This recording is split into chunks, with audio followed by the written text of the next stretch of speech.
যা যা বলে দে, এসবিএফ এর বাপ এসেছে। তো দেবদা মাঠে নামে ট্রফি জেতার জন্য, ট্রফি কাঁধে করে রোড শো করে, এরকম একটা ডায়লগ ছিল না পাগলু সিনেমাতে? যাই হোক, তো এসবিএফ এর মাঠে নেমে এসবিএফকে গোল দিয়ে দিল দেবদা। দেবদার খাদান এসবিএফ সিনেমাস থেকে 2,03,00,000 প্লাস কালেকশন করেছে এখনো পর্যন্ত, আর যেটা এসবিএফ সিনেমাসের রেকর্ড হয়ে গেছে। এবং দেবদার রেকর্ড বানাতে জানে ভাই, কি করলো ভাই, পুরো খেলে দিয়েছে ভাই। তো একটা গল্প মনে পড়ছে, দেবদা নিজেই আর কি ইন্টারভিউতে বলেছিল খাদানের সময়, যে খাদান যখন তৈরি হয় তার 1 বছর আগে আর কি দেবদা প্রোডাকশন হাউস করছিল। দেব নিজে একা এই সিনেমাটা প্রডিউস করছিল, কিন্তু একা যেহেতু এত বড় একটা বাজেটের সিনেমা প্রডিউস করা খুবই চাপ হয়ে যাচ্ছিল, রিক্সি হয়ে যাচ্ছিল। যেহেতু বাংলাতে কমার্শিয়াল অ্যাকশন সিনেমার দর্শক ছিল না, সিনেমা চলছিল না, তার জন্য সে এসবিএফ এর কাছে গিয়েছিল হেল্প চাইতে।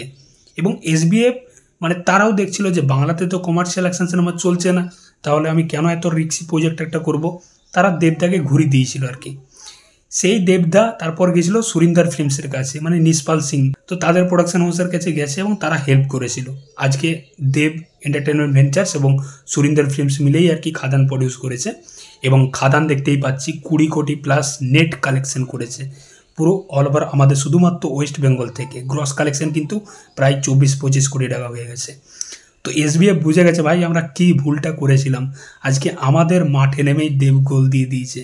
আজকে তারা বাধ্য হয়েছে দুটো নাম লিখতে, দেব এন্টারটেনমেন্ট ভেঞ্চার্স এবং সুরিন্দর ফিল্মস। তাদের মানে জায়গাতে ঢুকে রাজত্ব করেছে।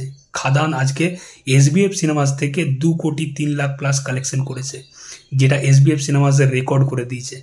তো মানে এটা কিন্তু সত্যি অনেক কমেডি হয়ে গেছে পুরো, যে মানুষটা তাকে হেল্প করেনি তার জায়গাতে ঢুকে দেখিয়ে দিয়েছে যে দেখো ভাই আমি পারি, তুমি আমাকে হেল্প করবে না তো কি হয়েছে, আমি নিজে পারি।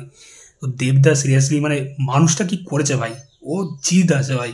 সিরিয়াসলি এই জিনিসটা খুব ভালো লাগে।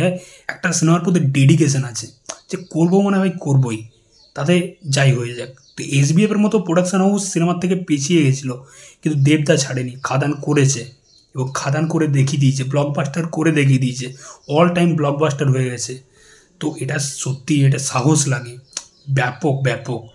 তো এটা কিন্তু জাস্ট মানে কমেডি হয়ে গেছে এসবিএফ এর কাছে। তো এটা দেখেও ভালো লাগছে আর কি, এসবিএফ নিজেই আর কি পোস্ট করেছে এই জিনিসটা। তো সিরিয়াসলি খুব ভালো লাগছে এই জিনিসটা দেখে, খাদানের এত বড় সাকসেস দেখে, যে একটা সিনেমা যাকে হেল্প করছিল না কোনো প্রোডাকশন হাউস, শুধুমাত্র দেব এন্টারটেনমেন্ট ছিল, মানে দেব এন্টারটেনমেন্ট ভেঞ্চার্স ছিল, এবং তার সাথে সুরিন্দর ফিল্মস হেল্প করেছিল।